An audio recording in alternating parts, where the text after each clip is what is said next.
சமைக்கலான்ட்டு காய் எடுத்து வந்து உட்காந்தாச்சு. பீன்ஸ் பொரியல் பண்ணலான்னு சொல்லி பார்த்தீங்களா, லாப்பட்டி நிறைய பீன்ஸு.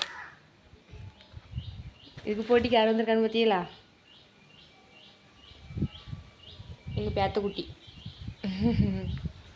இந்த ஆக்சுவலி குறை மாதத்தில் பிறந்துட்டாங்க, அதனால கொஞ்சம் டல்லாக தான் இருப்பாங்க.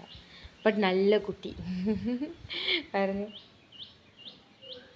எழுதி வறுத்து கிடக்காங்க. இந்தா வேணுமா, இந்தா சாப்பிடு.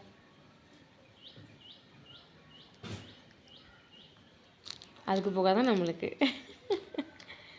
இதெல்லாம் மேய போக முடியாது, ஏன்னா அதனால ரொம்ப தூரம் நடக்க முடியாது. அதனால் செல்லம் போல் வீட்லேயே போட்டு வளர்த்துட்டு கிடக்கும். பாருங்க எப்படி சாப்பிட்றேன்ட்டு. இந்தா இன்னொன்று சாப்பிட்றியா? சாப்பிடே.